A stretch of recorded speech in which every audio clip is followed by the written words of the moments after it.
I am going to talk briefly about how the book came about and some themes that I try and deal with in the book, and then leave as much time as I can for questions, because I've spoken with a number of different types of groups, and it's been very hard for me to anticipate what the questions are going to be outside of them always being provocative and interesting. And I expect that will be even more true tonight at a university where people are coming at it from all sorts of different angles, as opposed to a nursing coalition or a center for inquiry or different places I've talked. So, excuse me, I'll also be sipping a lot from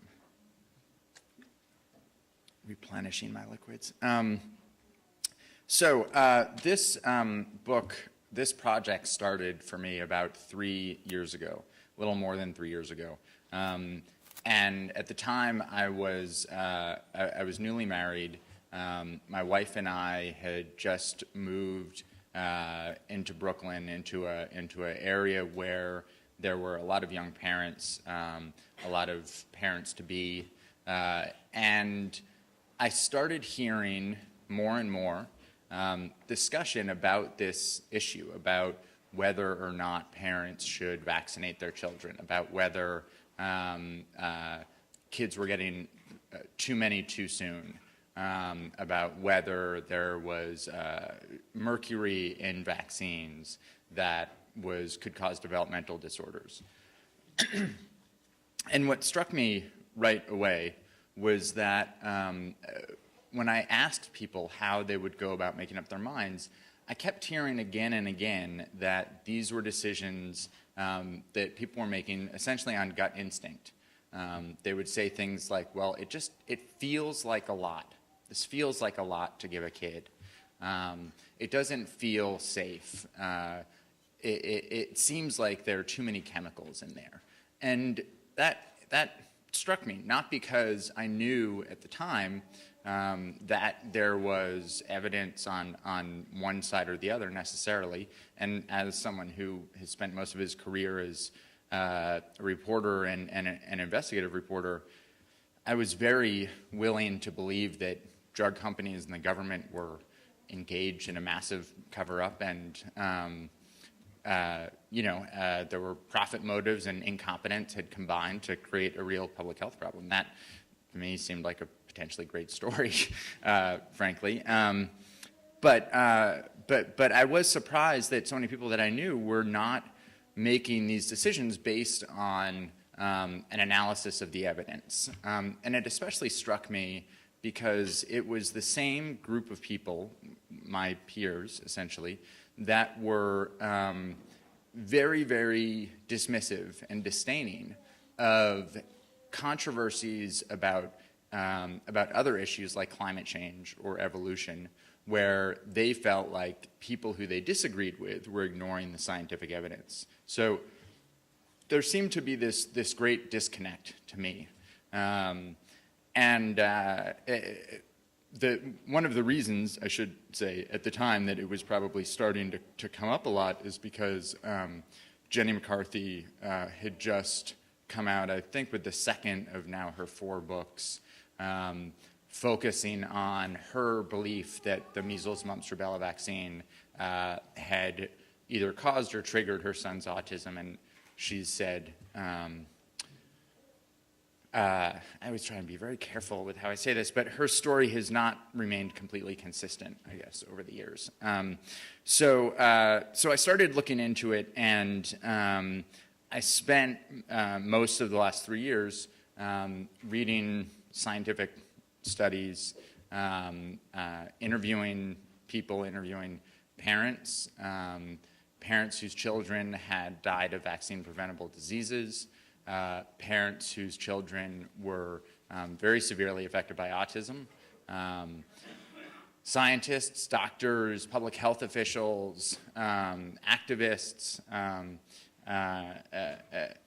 I also read what ended up to be thousands and thousands of pages of court transcripts for an ongoing series of trials surrounding this issue.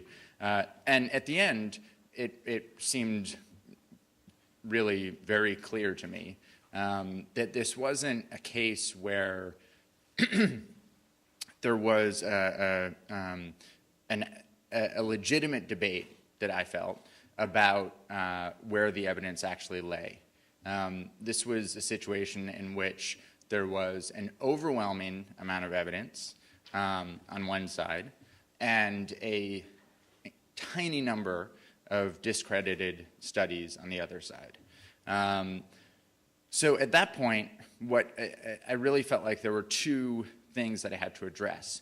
One of them is, why is there this sense in our society and culture that this is such a debate? And there continues to be. There was a Harris poll taken 2 weeks ago in which only 52% of people said that they believed that vaccines did not cause autism. That doesn't mean the other 48% did. There were 30-something% that said they were unsure. But more than a decade after this whole specific vaccine scare has started, there's still an enormous number of the population that thinks that there's some legitimacy to that. So the things I wanted to explore were, one, why is that? Both from a media angle and an information consumer angle, and also from a sort of personal, from an individual angle. Why is it that we as individuals create narratives that we use to convince ourselves that things that appear not to be true actually are? Little did I know at the time that exactly how much that was to bite off. This was a project that initially started as a hopeful magazine story, and I couldn't interest any magazine editors in writing it. It's actually less rare that you would think. You can't sell a magazine article, but you can get someone to say that you can write a book. That always struck me as like, we don't want to read 5,000 words, but 130,000 words, great. But I ended up writing, this is a little bit less than half of the book that I ended up writing, which is good. It definitely should not have been the length it was, but I'm just saying that as an illustration of the ways in which I felt like this one issue permeated through other things that we're dealing with as a society and as a culture. It's also the reason why neither the word autism nor vaccines appears in the title, which I had some spirited debates with my publisher, who kept saying, I believe that books should say what they're about. And I kept saying, well, it's not just about that, and we don't want to give people the impression that it's about this one specific topic. What I'm going to do is use some events that have occurred recently in the past month that some people might be familiar with to show some of what I'm talking about, and then before I open it up.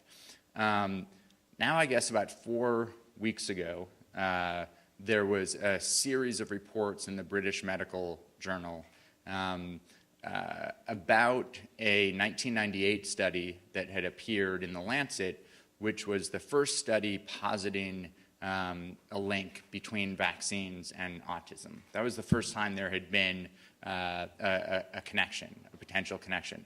Before that, for decades and for centuries, there have been different concerns and fears about vaccines and their links to other physical or developmental disorders, but this was the first time that there was a specific link drawn to autism.